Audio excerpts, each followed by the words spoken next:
Stay young, keep your wheels in motion. You got everything that you need.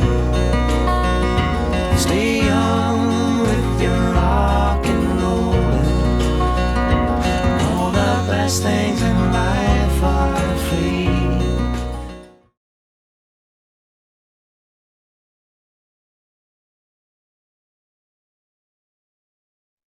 Ah, there you are.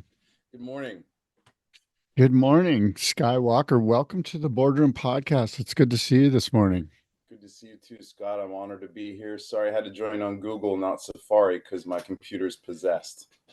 Oh, yeah. You know what? You wouldn't be the first one to have a possession, and we can do it like some sort of what is that when you unpossess somebody?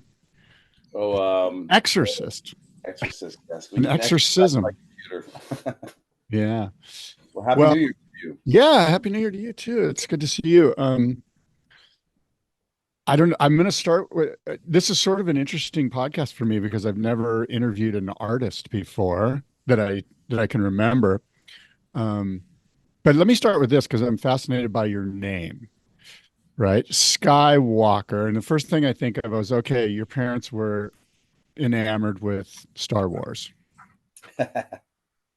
And that has been a narrative for my whole life, which is great because obviously the Star Wars film brings up a lot of memories for people, and people get really excited about Skywalker name. Truthfully, it's Scottish heritage related, and I was named after the Isle of Skye in Scotland, and Walker is a very our Scottish heritage name, and so yeah, Skye Walker. Skye. Here's a funny part. Skye is actually my middle name, and my full name is Sherlock Skye McLeod Walker. That's awesome. It's a good one, but being in school, Sherlock in elementary school was the tough one, and so I got a lot of flack for it. So then one day I was like, can I just go by my middle name? And thinking Skywalker would be easier, and it was a little less than Sherlock, but yeah. So Sherlock is Scottish. My parents had my name picked out a year before Star Wars came out. So I was born in 78. Star Wars came out in 77, but my parents already were like, hey, they knew they were going to have a kid. My mom was pregnant at the time when it came out. So they just had it picked out. So that's the story. Cool. That's interesting. And have you visited Scotland? I have. I've been there twice. I did 2 mountain bike trips in Scotland. I'm a big mountain biker. When the surf's flat, it's nothing better than going out and ripping around some trails. And one year I saw that there was a company called H&I Adventures that had trips in Scotland. And I don't know where to go ride, but they guide trips through the Highlands. And I went in 2017, and it was amazing. And I went back in I take that back. 2015, and then went back to 2017. So I went twice, and incredible. Scotland's beautiful, wonderful people. I wanted to surf while I was there, but I didn't get a chance. But just another reason to go back. Yeah, that's cool. I'm sure many of us would love to visit sort of, the location of our heritage or our past. I think that's kind of cool. And in fact, it's very cool. And maybe you'll get to surf there eventually. Were your parents, for lack of a better phrase, like parents of the 60s? I'm going to say hippie parents. Oh yeah. I have a very unique fabric of my family's family history, and what we did together is very unique. My parents, prior to my sister Amaris and I coming along, my parents were entertainers, and my dad was born in Orange County. My mom's from Pennsylvania. My sister and I were both born in Big Bear, so we're all from California except for my mom. But my mom she considers herself a California girl. But my dad met my mom at Chapman College, and my dad was a songwriter and a performer, and he pulled my mom into the fold, and they traveled and performed together all over the United States for many years. They were definitely hippies, you could say, but they had a mission to, sing songs and entertain people across the land. They always had a message of taking care of our environment back when nobody was talking about it. So when my sister and I were older, they brought us into the family band, and we traveled and performed together for quite a few years as a family band called the Earthwalkers. And Rad. Which also took us to living in a lot of different places. So I was born in Southern California, lived down here, but we also lived in Nevada, Hawaii, Spain, Colorado, Oregon. So we lived in a lot of different spots, which really made the fabric of our youth very rich, I believe. Okay, well, let me ask you this, because this brings me to a moment in our conversation where I can sort of put you on the spot a little bit. And I don't mean to do that, but it interests me. Okay. Are you one that rides a polyurethane surfboard? I have a few different surfboards, but you mean polyurethane as in like? I guess what I'm saying is, do the boards that you ride, are they like sustainable, earth conscious? Okay, the polyurethane board simply isn't that way, but they seem to ride the best, or at least they're pretty damn good. And the majority of the surfers in the world ride polyurethane surfboards. Totally. I started thinking of polyurethane that I spray, like clear coat on some of my art. I'm like, wait, polyurethane? But yes, I know what you're saying. I'd like to say that they're all super eco-friendly and they're made of, cork and dirt and leaves, but they're not. They're polyurethane. And I think that's the thing about our environment that's really hard. We do our very best. I know I try my best personally, but we are all kind of in the mix of a machine that is so big, and no matter how much we try, there's always something in our life that is non-eco-friendly. There's nothing we can do about it. Just go to Home Depot and look at the packaging on things. Just one Home Depot. This boggles my mind, because how much plastic is everything wrapped in, and it's plastic on plastic on plastic, and you're like, how can I change this machine? And this is one store in Encinitas in America. Whoa, it's boggling. Yeah. So yeah, I think do what you can. And my favorite term these days is think globally, act locally, and I think that rings true everywhere for everybody. Yeah. I want to say when we've surfed together, and correct me, but I want to say that you were on a Larry Maybill. Is that what you were? Do you have one of those? What boards do you ride? I do. Good memory. I do. I have an Old King garden board that is unfortunately completely out of commission now. I put that through the ringer. Our mutual friend Chuck Elliott got it for me a long time ago, and I love that board. And I rode it all over. Took it to Australia. I beat the hell out of it. But I ride a lot of different boards. Am I good at any of them? Absolutely not. I'm happy to stand up. But I have short boards, I have quads, I have a couple fish boards, I have a mid-length I love. I've got a 10-0 Hobie vintage that I really enjoy on logging days at the reef. Fun fact, tying into like my early art days in the industry. I graduated from Oregon State University in 2001, and when I moved down, I was freelancing out of college, and one of my first jobs was working for Hobie. And the name Hobie, obviously, I'd known my whole life. And I worked with Mark Johnson and Sean Hager there when I was 21, just a little greenhorn out of college. And I designed several board logos, the Retro Egg, the Vintage, the Fusion, and a couple others. And I was absolutely elated that these were going to be put on laminates and put on the board. And I believe they're still using, I think they're using all of them still to this day. And I went to I think it was actually ASR. And ASR, they had a booth with the boards with my logos on them. I couldn't have been more proud. And I went to college and got a degree in graphic design, and kind of minored in fine arts, but seeing something I made on a product that I just revered so much was like one of the best things I can remember. And I still remember to this day being ASR, walking up and seeing my logo on the board, and I was like, wow, that's awesome. So I have a few Hobie boards as well, thanks to that experience. That is cool. That's really cool. And it's funny. I thought to myself, wow, I wonder if he has little SWs in the corner of the logo. So were you able to squeeze in a little SW in your logo there?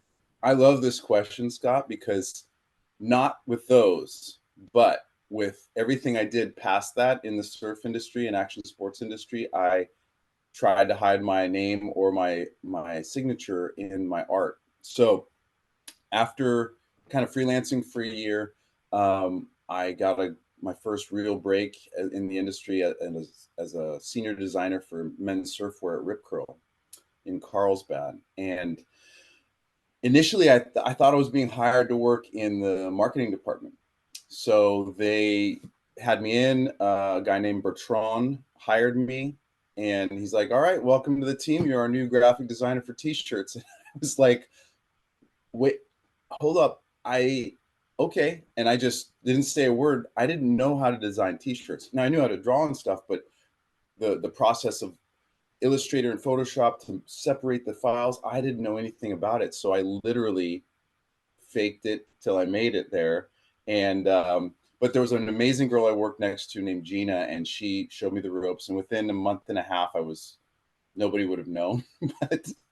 but so anyway, for every hand-drawn illustration I did for shirts, I hid my name in it or an SW, because I realized that no one would ever know it was me.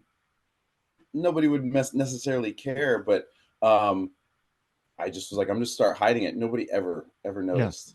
Yeah, that's cool. And do you have some of these Rip Curl T-shirts? I do. I've got them in storage. I've got them. I've got like a handful of them. I kept as many as I could. They kind of add up and are a little heavy to lug around. But and do you like? Are they for sale? Like, I feel like they're collector's items on some level.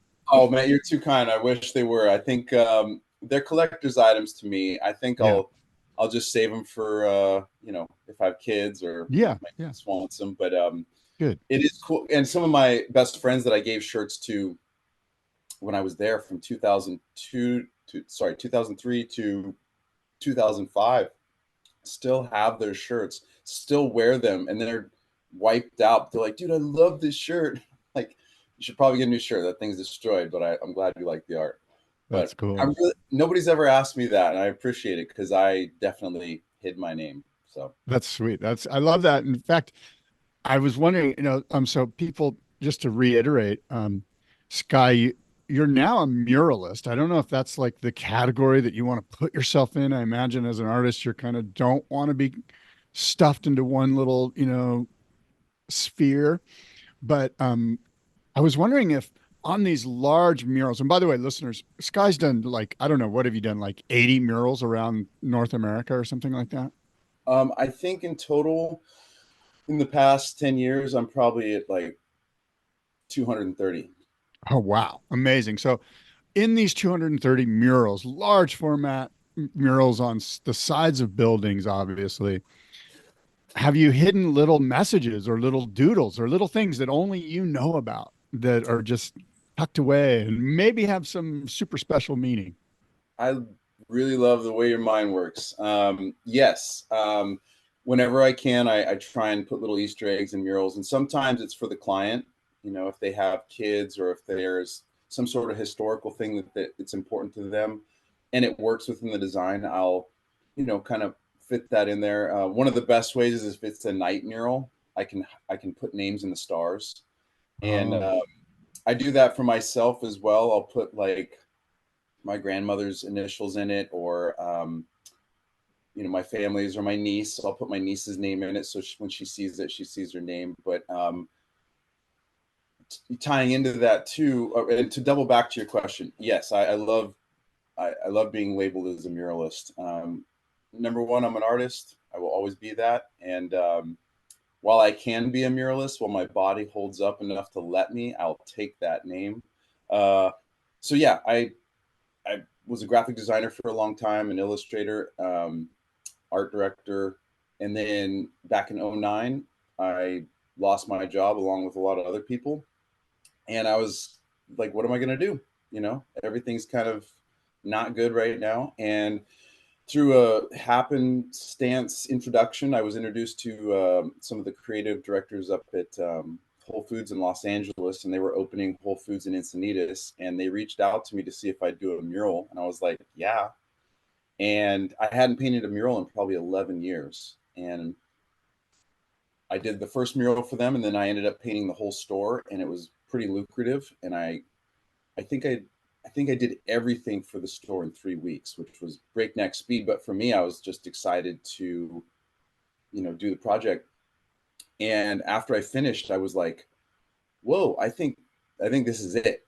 I love painting at this scale, seeing people come in and see something at a, large on a wall, whether it's commercial or it's my own personal art, I think is a beautiful thing, because it takes people out of their own headspace of just a smaller picture in a house. They're seeing art at a scale that's much bigger. And so, yeah, after that, I was like, this is what I want to do. And I just never saw a career in it. And I was so focused after college, like I have to use my degree as a graphic designer. I went to college for this. But my dad was a muralist, and he taught me to paint murals in high school.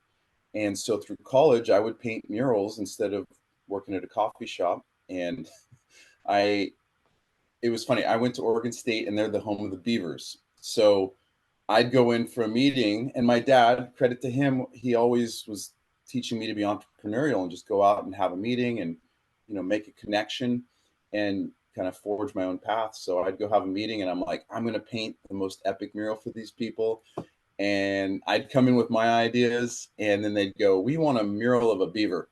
And I'm like, I have this great idea of the Pacific Northwest with whatever, a great blue heron. No, we want beavers. And so I painted several large beaver murals in college, because being at Oregon State, everybody had the pride of the school, and that's what they wanted. And one of which, probably my first large scale mural, was for the Oregon State wrestling department. And I painted a 25-foot tall, muscle-bound wrestling beaver. And I think I got $500, and I was stoked. I painted it, I airbrushed part of it, and the wrestling team went out and got this thing tattooed on their body, unbeknownst to me. And I found out about it later, and a couple of these dudes were like, dude, check out this beaver. You want that one on you.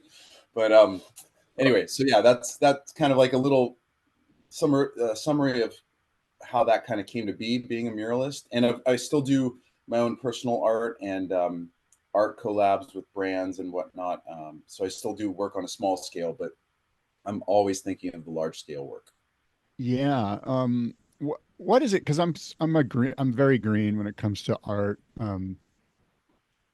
And dressing myself. Actually, my wife dresses me, like that's how bad I am with colors and stuff. What's the difference between a large format piece and a mural? Just the side of a building? Yes. 1 second. I'm burning up with my beanie. I'm going to put on the hat real quick. Yeah.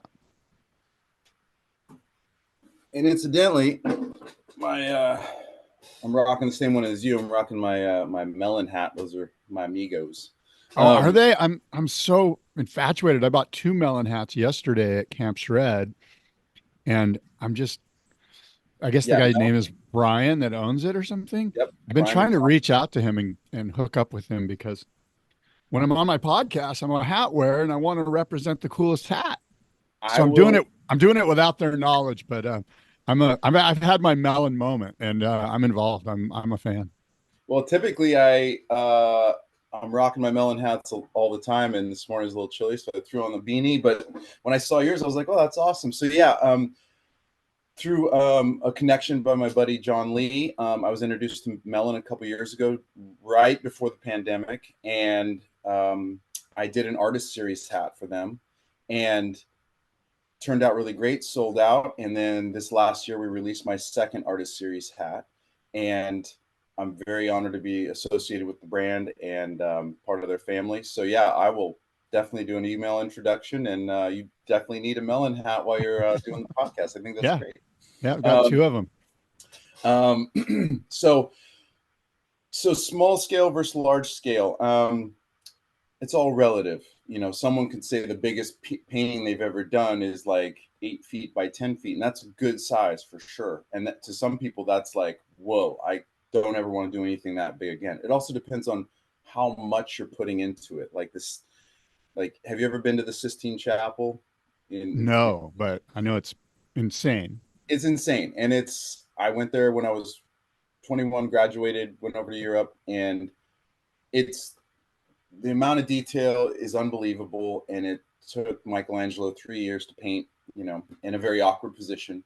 But, when people think about murals, they usually think that, like, oh my gosh, it has to be like this. But if you simplify the design, it can actually be very accommodating.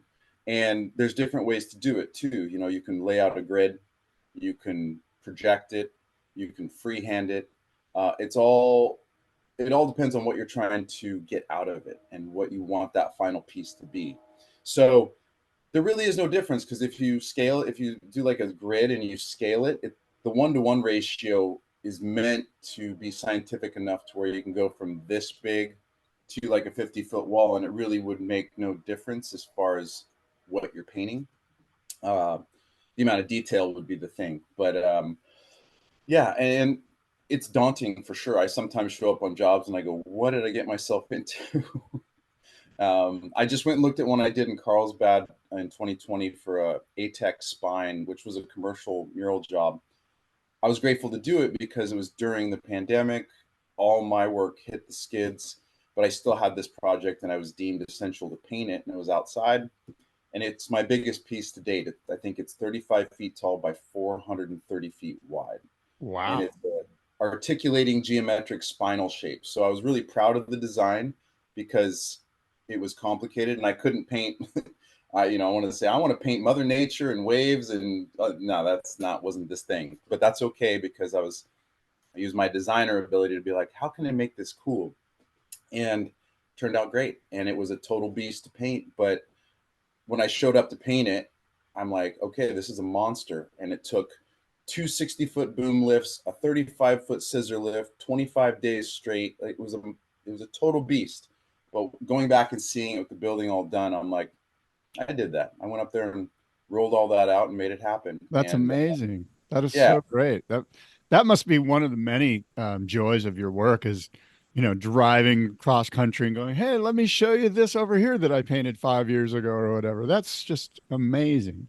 It is. And one of my prouder achievements in the past 10 years of being a muralist is kind of tapping into my childhood, is traveling and performing with my family and seeing the United States from coast to coast differently than a textbook, because we were homeschooled for a couple of years. A lot of people have misconceptions about being homeschooled. Well, I think it's different for everybody, but I know for my parents, like, the lesson was being out in nature. Like, we were going to, South Dakota, and we were going to, Tennessee, and we're seeing all these amazing locations with historical artifacts. And like I say, South Dakota, we went to the site of Wounded Knee, which was a very heavy and big battle, and the Native Americans took a huge loss on that, and it was a bit of an annihilation, wasn't it? More or less, just like annihilation isn't even the right word. It was just it was like a genocide. It was a massacre. Massacre, yes. Yeah. And it took a lot. So I couldn't find the right words. It was nothing I could say to really. Yeah, it's deep. And now it's how profound it was. But at the time I was 12, and we read about it. And when we got there, we felt it. It was very, very profound to be there. And reading it's one thing, but being there's another. And it was no different. Driving around the country, we're going to see, like, Abraham Lincoln's log cabin, and amazing sites across America. It's too many to announce. And that's cool. I love this because I'm big into history. I'm actually reading an Abe Lincoln book right now. I've read a bunch of Indian stuff recently. I love that you're able to travel around the world and see all these things in person. And as part of your education, did you hide? I want to go back to the Carlsbad piece. Did we hide a little SW somewhere? Because I imagine this was a very much a corporate piece of art, and I'm wondering if you got to snivel in a little SW somewhere in the corner that no one knows about. I'm secretly want to look at every mural I see now and be looking for the SW hidden in a leaf somewhere. Well, that one, no, that one just pretty much got my signature stencil at the end, but I did try to figure it out. However, the way the spine articulates, I think you could take a couple of the geometric shapes and make a W out of it. Ah, very In good. fact, Okay. I'm going to get the photo and see if there's, I'll send you a screenshot when I find it. But that one was so focused to finish because it was such a beast. I kind of didn't think about that. And it was so corporate. I'm like, there was no like hand doodles. It was very gridded Yeah. out. Yeah. But when we were on the road, it inspired me years later to do a mural tour. And I'm like, I want to take what we did as kids. I'm not going to perform across the United States, but I'm going to paint. So I kind of self-funded this project and bought a Sprinter van, and I built it out to live in it for a year. And yeah, took off in 2018 and left for a year and a half. Moved out of my place in Cardiff, which I loved, and I'd lived in for 11 years. And it was daunting. Like I'm like leaving our bubble of North County is like, well, I love everything here, love my surf spots, my friends, but I felt this drive to do something different. And so I left. I literally had one mural booked, and I traveled to Kings Valley up in Central California. I painted a mural for the pool in town. And then after that, I got emails, I got DMs on Instagram, and people started reaching out. I was reaching out too. I had friends reaching out. And then eventually it just all coalesced into this amazing experience of work happening. Once I got out of the mindset of being freaked out about it, and I really just let myself go to the universe and say, hey, just take care of me. Just let it come. Don't worry about it. That's when the things really started happening that made the trip amazing. And I ended up painting 30 murals in a year and a half and coast to coast. And I got to go surf in Maine in the fall, which was one of the things I really wanted to do. Got to eat lobster and drive down the East Coast as the fall was happening. And yeah, I linked up all the things I wanted to do. And when I was landlocked, I was like, man, how can I bring waves inland? One of the murals I did in Tennessee, I did two big ones there, but one was a Mother Nature inspired piece, which is kind of indicative of my work. And it's a woman's face and her hair is turning to waves. And it's a 100-foot mural in Nashville. And it takes you out of where you're at for sure. But while I was painting it, people were just like, I just love the waves. I love the ocean. I love seeing this here because this isn't here. So those moments were really fun to remember. And I just did a mural in Arizona where it was an ocean inspired piece for an apartment complex. Same thing. No waves in Arizona, but you'd think an ocean mural would be a little weird. People were stoked. Just seeing water was giving them calm. One woman came out. She goes, I'm from Hawaii. I've lived here for a while, and seeing these waves just makes me feel calm. And I'm like, that's amazing. So That's pretty cool. So, That's great. yeah. Right. Yeah. You're bringing calmness to the world through your art. That's cool. Let me ask you this from more of like an administrative or a policy standpoint. Do you have to get permits from do you have to jump through a bunch of government hoops with municipalities and whoever the powers that may be that are like, hey, wait, you know what? This didn't go through the design review process. Like, is that a headache? It can be if you're working with a city.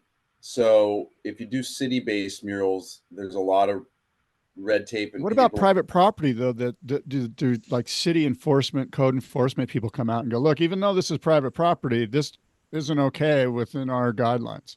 It's interesting because there's a lot of gray area with it, and every district and community is different. But essentially, if somebody owns the building or has permission, you can paint whatever you want. You just can't paint the name of the company or the brand because then that becomes signage.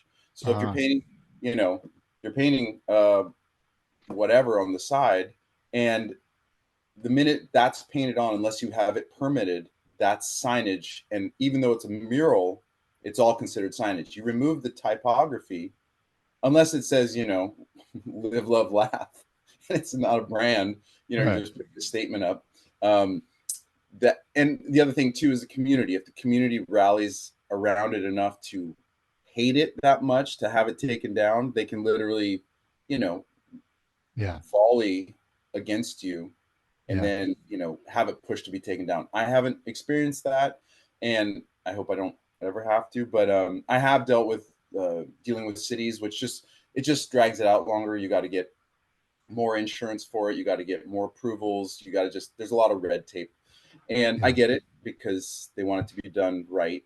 And if you apply to city run or government run art funded murals, it's even more in depth, like the application process. But if it's a private business or they have their own approvals, and the biggest thing too would be if you have to close down the sidewalk, you got to get permits to use lifts. Yeah. That can be a little tricky sometimes, but Yeah. yeah, you just kind of show up, assess the situation, and go, all right, one thing at a time. What about the actual application of the paint? I imagine here in Southern California, there's stucco, and you're like, stucco is probably not that great for murals. Like, do you have to go in and clean the wall, obviously, before you apply what you need to apply? Yeah, so typically I love seeing the mural or the wall up close and personal before I paint it, because I'll see all the issues right away. And some people go, oh yeah, the wall, great. And you show up and it's literally the layer of primer that's been painted over 10 times is peeling off, and it's Yeah. literally just the cement. So you got to make sure the wall is primed properly. And it doesn't matter if it's stucco or brick or whatever. Yeah, you got to wash it and clean it and then prime it. And I try and have that done before I get there, especially if I'm traveling somewhere, because if I have to prime a 50-foot wall, then that's a day or two out of my time that's taking away.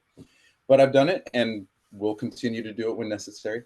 Yeah. Yeah. But yeah, you just really want to assess the wall. And sometimes there's problems that you can't see within the wall. There's like moisture behind the brick you can't see, and it might dry up, but then it comes back and pushes through and puffs out the wall paint. Yeah, so there's a lot of different things to look at. I know. Are you clear coating it afterwards? Clear coating it's kind of a debate in the mural community, because it can protect, but it can also yellow the paint. If somebody comes up and vandalizes your work, essentially you should be able to scrub it off, but it's not 100%, and you could end up scrubbing off some of the clear coat and then your paint, depending on how robust the vandalism is. Yeah. Typically I don't, because if something happens, I just come back and touch it up. And it's very rare that that's happened.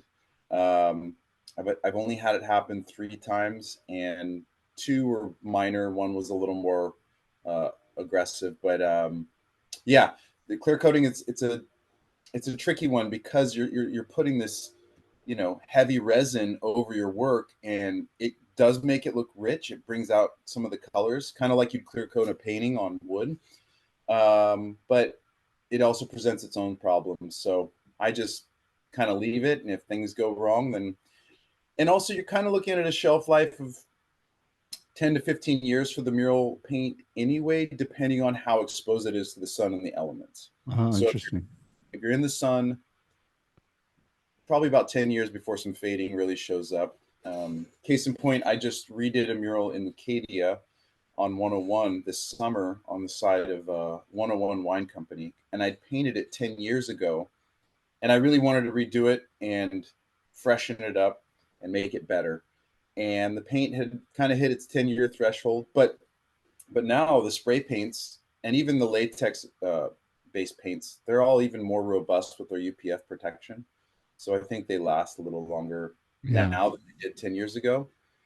And also, to clarify, I use latex brush paint, but I also use exterior based spray paint, depending on the project and what needs to be done. And when you're using spray paint, you get in that stucco real easily, and it's nice because it makes it faster. You mentioned you wanted to make it better, which I think to myself, I think all people that are creating things will look back at something and go, oh, you know what? I should have done this or I should have done that. Is that when you drive by some of your murals or you're like, oh man, if I just would have done this here? Or do you have moments of reflection where you're second guessing yourself? Oh yeah. Oh yeah. I mean, any artist would be lying if they said no. Even if you made it your best work ever, you'd come back a few years later and go, oh, maybe I could just fix that. But I've also become a lot better at letting go and just going, hey, there's a lot of work I've done that I'll never get to touch again. Some I'll never see again. And that's okay. Because whatever life it lives was meant to live on that wall and that space and that community. But if I have something that's accessible and I can, like this one in Lucadia, I was like, I really want to make this better. And I reached out to a friend of mine named Scout, and she let me paint her portrait. So this time it was based on a real person. The first time was kind of just based on a drawing.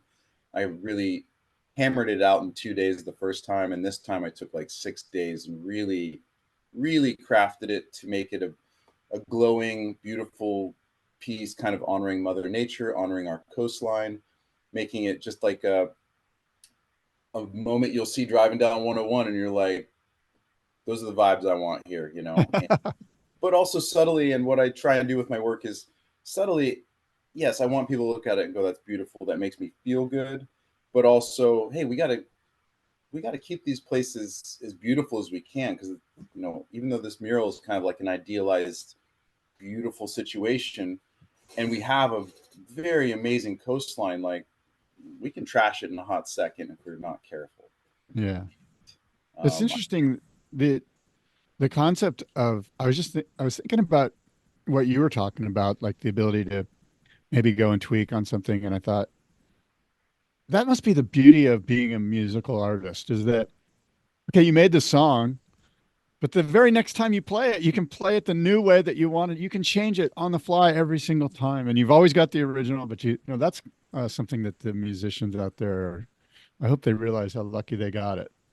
Yeah, absolutely. You're right. And I've kind of started playing music more again. And that's true. Like, it's never quite the same each time. Same with the painting. I mean, even like to compare it to surfboard shaping, which I've never done and I don't even want to try. But, you know, every shaper wants to craft the perfect board and just fix this, change that, make this adjustment to make that board sing. And in the same respect, as an artist, I want to do that with my work. And sometimes I hit the nail on the head and I go, I'm so happy with how this turned out. And sometimes I'm like, it was kind of compromised by time. you know, you know, I pick it apart and someone might say, no, it's great. But internally, I'm like, I could have done that one thing. But it'll always be that way. And, Yeah. but that's also in the pursuit of excellence and doing better. That's why, like, you know, when I'm 70 one day, I can hopefully do something and go, all right, I did everything I've ever learned into this painting, and it's the best thing I've ever done. Hopefully I do that before then, but by then I better have my ducks in a row. You know, your family band, the Earthwalkers, I'm wondering if there's a way that you bring these two things together. Like you have the band play while you're creating one of your mural, like you have this like you know, I don't know even how to phrase it, but basically you have live music going down that's the Earthwalkers and you're painting. Well, maybe there's nothing there. Maybe we're trying too hard. Not at all. I love that idea. I wish I'd thought of that sooner. Unfortunately, at the end of 2022, my father passed away. Oh, I'm sorry. Thank you. And it's still very hard to wrap my head around. My dad taught me to paint murals. He was my best friend. He was just you know, he was the leader of the Earthwalkers, and he took us on so many adventures, some of which we were stoked on, and some we were like, Dad, what the hell are we doing? But I wouldn't trade anything for it. And if I said, Dad, I want you guys to play while I paint, 100% he would have done it if I'd even thought of it. And so part of my, you know, continuing on with what I do, I want to make him proud, because he was, he loved seeing my work. And whenever I send it, he's like, he'd say it's a masterpiece, even though I'm like, that is just a very simple mural. He was so enthusiastic, and I took muraling past where he ever took it. He did it, and he did some great murals, and he had fun doing it, but it was never like a focus. It was more of like kind of fun, or it was like a little side job he'd do. He crafted some great ones. He hand painted and hand sculpted some signs that were amazing. He did one in Big Bear when I was a kid for a local general store, and it was called, I can't remember what it was called, but it had like a glass diamond that he inlaid, and it was backlit, and it was all 3D and sandblasted. I don't even remember how he made it. It was so good. They installed it. The next day, the owner called and said, "Morris, where is the sign?" My dad's like, "We put it up yesterday. It's a 14-foot long sign." Somebody stole it that night. Oh man, that's Climbed up horrible. the building in Big Bear and took the 14-foot sign that he just spent 3 months building and stole it. Oh man. And we just have like 2 photos of it. But my dad made some great stuff. And as I continue with my work, I want to make my family proud, but make him proud from whatever cosmos he's in now. And I would love nothing more than to have the Earthwalkers playing what I painted. But to that point, to honor my dad, last year we did a performance show as his memorial. So we sang and performed his original songs and some of his poetry, and I edited about 5 short films for the event. And we rented out the Star Theater in Oceanside, where I have incidentally a 50-foot mural on the side of the building, and we performed in honor of my dad. And Oh, cool. yeah, Very so sweet. to that effect, in a very roundabout way, I painted the wall in that building in 2017, and then we performed inside in honor of him. And I wouldn't have been able to paint that mural without what he taught me, and we wouldn't have been able to do that show without the upbringing. So it was a beautiful synergy of elements going on. That's super sweet. That's unreal. I'm stoked that you got to experience that and participate in that moment. You mentioned the universe in a sort of in a way that suggested a deity. And I'm wondering, Skye, if you have a higher power or some sort of godlike deity or something that drives you spiritually. That's a good question. It's the age-old question, and in the wake of my father passing, and it's something we all have to go through. It's that rite of passage, losing a parent, which nobody wants to think about or deal with, but it puts, going super deep after my father passed, which I was there for. I'm not afraid of death. Death doesn't scare me. I don't want to get eaten by a shark while I'm surfing. Nobody wants to go through that experience, but the process of it and what's next is not something that I'm afraid of personally. Spiritually, I consider myself spiritual. I was raised, my mom, who's studied all religions, when we were growing up, she was very open to like, hey kids, this is this religion, this is what they're about. She taught us a lot about religion, and she's like, I don't want to push anything on you. I want you to discover what you want. My mom, though, she got very into meditation, and growing up, we'd come to a self-realization fellowship in Encinitas, and we meditate. And I didn't know. I'm like, all right, we're just sitting still. What is this about?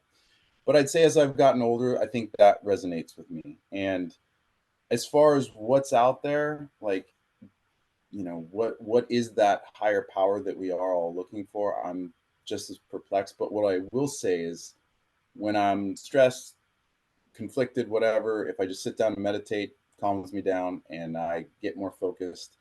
And I don't really tell many people that I do that, because some people are like, whoa, hey, meditation's weird. You mean you don't meditate brag?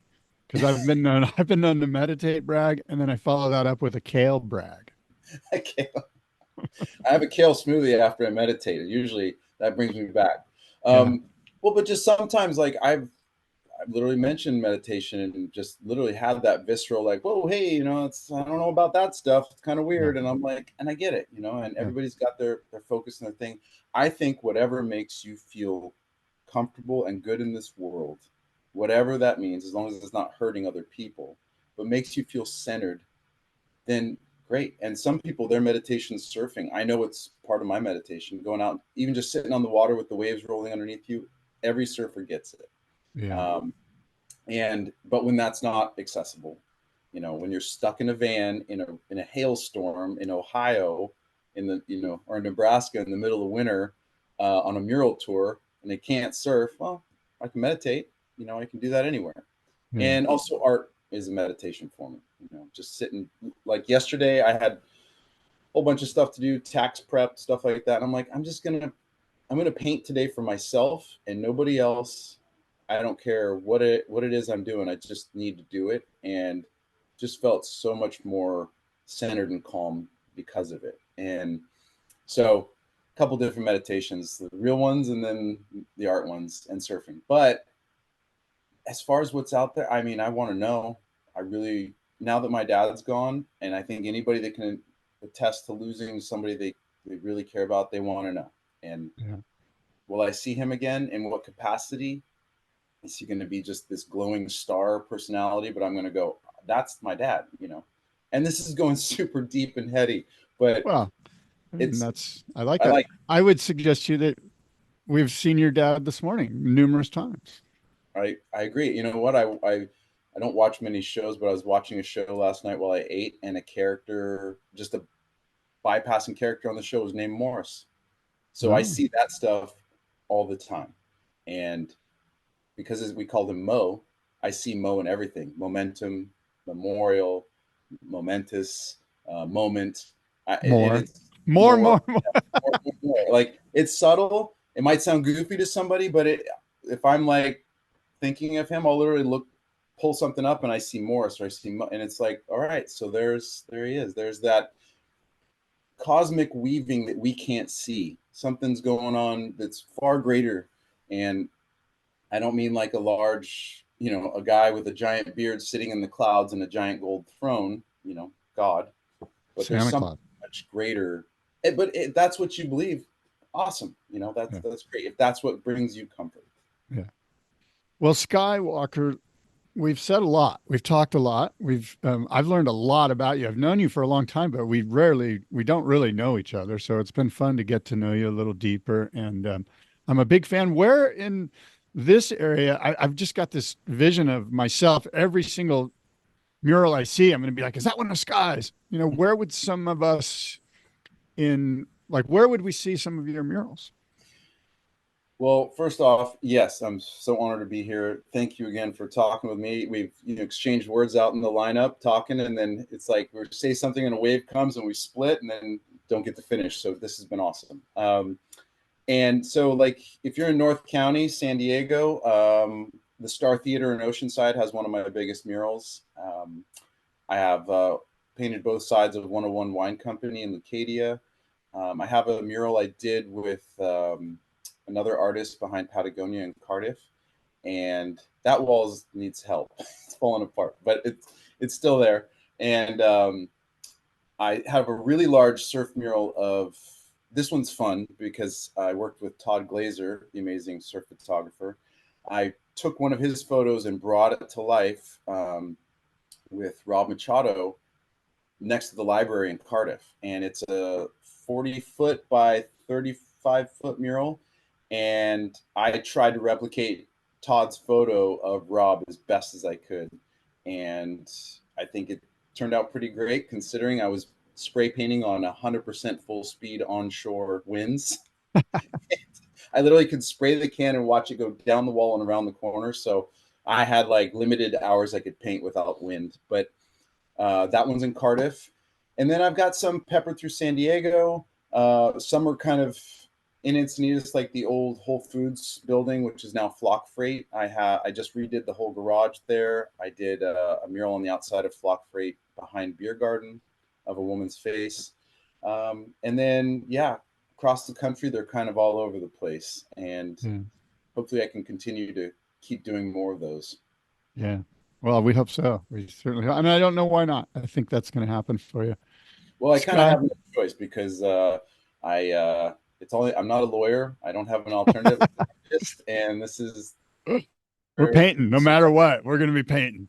I got to keep creating. That is my meditation, is creating. I love it. I love it. All right. Well, look, I look forward to seeing you in water and seeing you around town. And again, thanks for being part of the BoardRoom Podcast. I appreciate it. I appreciate it, and honored to be the first artist. I hope you get many more. I do too. Thanks, Skye. Talk to you Thank you, soon. brother. Okay. Bye-bye.